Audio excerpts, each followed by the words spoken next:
시청자 여러분 안녕하십니까? 헬로티비 뉴스입니다. 취임 1년을 맞은 지자체장들이 그동안의 소회와 앞으로의 계획을 밝히는 기자회견을 진행하고 있습니다. 박형덕 동두천시장은 지난 1년을 경청과 소통에 집중한 시간이었다고 밝혔는데요. 네, 특히 지역 주요 현안인 공공의료원 유치와 GTX 신호선 연장 확정에 대한 강한 의지를 내비쳤습니다. 보도에 김신혜 기자입니다. 박형덕 동두천시장 취임 1년 기자회견이 열렸습니다. 박형덕 시장은 지난 1년 동안 시민 만여 명을 만나는 등 경청과 소통에 집중해왔으며 지역 현안의 돌파구를 마련하기 위해 노력해왔다고 밝혔습니다. 주요 성과로는 산후조리비 100만 원 지원과 경로당 안마의자 보급, 부동산 조정 대상 지역 해제 등을 꼽았습니다. 박 시장은 이 자리에서 주요 현안에 대한 진행 상황과 앞으로의 계획도 설명했습니다. 경기도가 추진하는 공공의료원 유치를 위해 재생병원 활용을 제안한 동두천시. 박 시장은 병원 재단 이사장을 만나 공공의료원 용도로 무상 대부를 약속받았고 다음 달 협약식을 맺을 계획이라고 말했습니다. 그러면서 공사기관과 예산을 줄일 수 있는 만큼 경기도가 마다할 이유가 없다며 동두천 유치에 대한 강한 자신감을 보였습니다. 리모델링만 하게 되면은 2년 내에 개원할 수 있는 장점을 갖고 있고 또 김동연 지사가 유치하려고 하는 그 예산은 한 2천억 정도를 절감할 수 있기 때문에 제가 볼 때는 김동연 지사가 이거를 마다한다는 거는 설득력이 없다고 생각합니다. 또 다른 지역 핵심 현안인 GTX 신호선 동두천 연장. 530억 원에 달하는 사업비 마련이 관건인데 박 시장은 이미 100억 원을 기금으로 적립했으며 앞으로도 차질 없이 마련할 수 있다고 강조했습니다.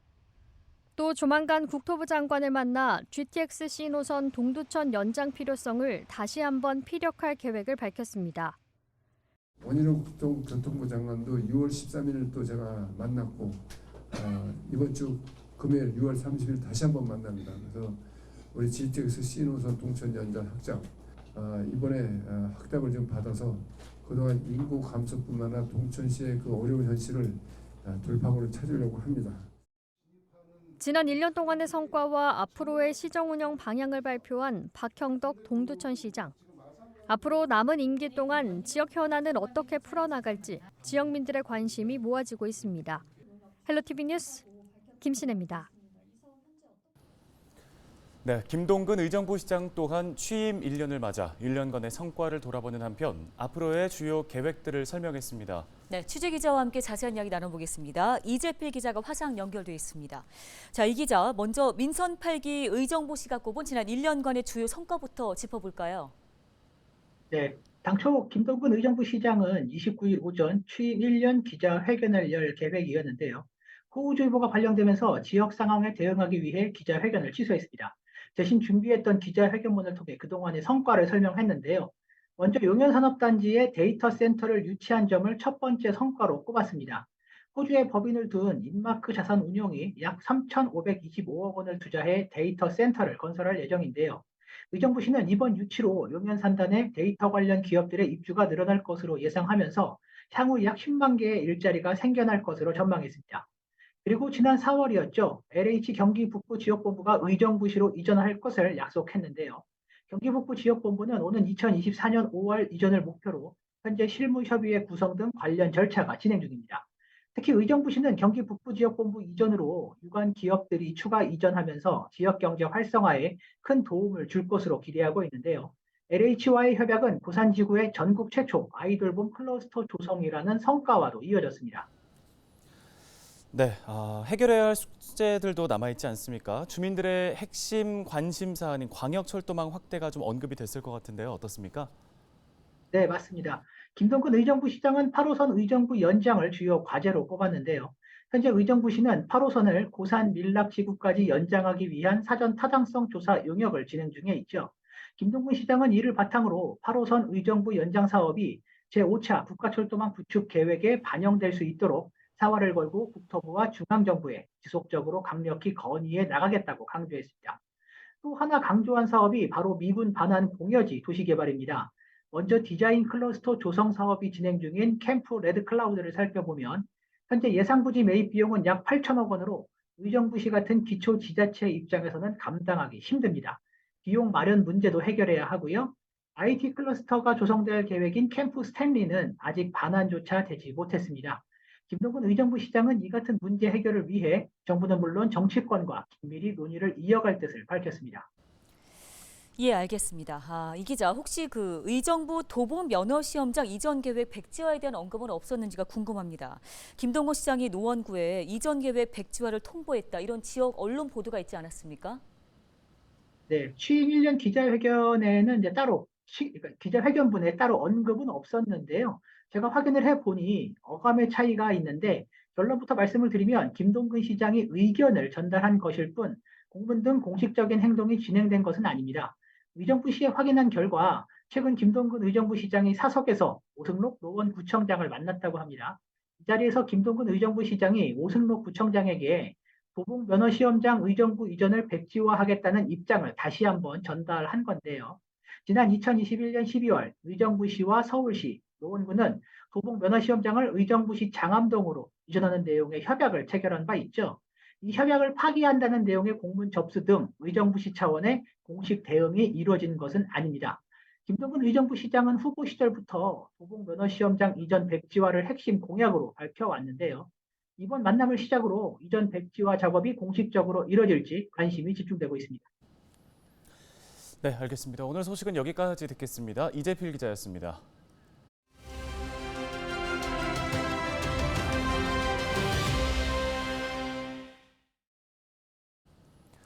다음 소식입니다. 경기도의회에서 우이령 터널 추진에 관한 필요성과 제안이 나와서 이목이 집중되고 있습니다. 네, 경기도의회 이영주 의원 전화 연결해 보겠습니다. 안녕하십니까? 안녕하세요. 이영주 의원입니다. 예, 의원님, 우이령 터널 필요성에 대해서 양주 등 경기 북부 지역의 목소리가 커지고 있습니다. 먼저 이런 지역의 목소리 경기도에 어떻게 전달하셨는지 궁금합니다. 제가 경기 북부의 기형적인 성장의 가장 큰 원인은 여러 가지가 있겠지만, 저는 수도권 최고의 교통 사각지대인 북한산 국립공원이 병풍처럼 서울시와 경기 북부 중심을 맡고 있는 게 큰 원인이라고 생각합니다. 경기 북부는 또한 순환할 수 있는 교통 체계가 없습니다. 그러니까 서로 왕래가 좀 부족하죠. 그 원인이 순환망이 없다라는 것입니다. 반백년 이상 의정부와 고양시로 20km를 우회할 수밖에 없었습니다. 이것이 시간적 경제적 손실, 특별한 희생을 강요받은 경기 북부 주민들의 고통을 가중시켰고, 이것을 좀 해결하고자 2024년 교회선 개통, 그리고 2026년 목표로 공사 중인 수도권 제2순환고속도로, 그리고 2030년 계획 중인 서울 양주간 고속도로 사업에 우이령 터널이 날개를 달아줄 것이라고 생각을 합니다. 막혀있는 경기 북부 교통의 혈맥을 뚫어줄 우이령 터널을 경기도 차원에서 적극적으로 나서줄 것을 요청하였습니다. 네, 그런데 중요한 거는 국토부를 움직일 적극적인 경기도의 행동 아니겠습니까? 경기도에서는 어떤 답변을 내놨습니까? 네, 경기도의 답변은 이게 총 길이가 한 5.3km 정도 됩니다. 이게 서울과 경기도 양주 간의 도로여서 광역도로로 부합이 됩니다. 그래서 제5차 대도시 광역교통 시행계획에 반영될 수 있도록 경기도에서 적극적으로 국토부에 건의하겠다고 답변을 받았습니다. 저도 또한 노력하겠습니다. 네, 이 같은 지역의 바람과 경기도의 의지가 더해져 꼭 이뤄지길 바라는 마음인데요. 우이령 터널 현실화를 위해서 앞으로 또 어떤 노력할 계획이십니까? 가장 중요한 게 서울시의 협력을 끌어내는 것입니다. 지금 은평구, 성북구에서는 은평구에서는 공식적으로 양주시의 협력을 요청해 왔고, 성북구에서도 일부 의원님들께서는 찬성을 하고 있습니다. 더 나아가서 서울시와의 협의가 가장 중요하다고 생각합니다. 서울 시민들을 설득을 해서 사업이 조속히 빨리 이루어질 수 있도록 노력하겠습니다. 알겠습니다. 오늘 소식 여기까지 듣겠습니다. 경기도의회 이영주 의원이었습니다.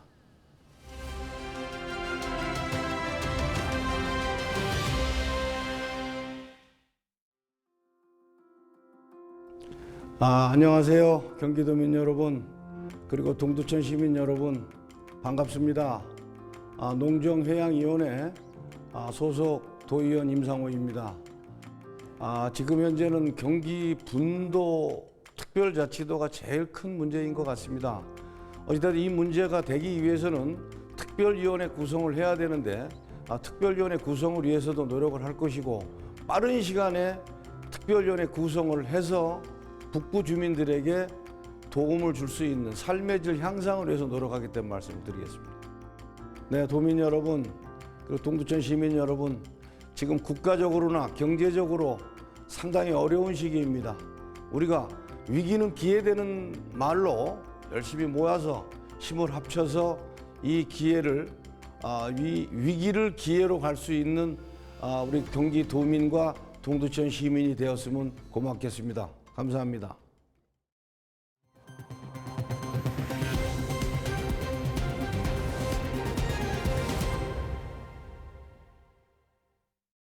산정호수와 명성산 억새 군락지를 잇는 케이블카 설치 공사가 재개될 것으로 보입니다.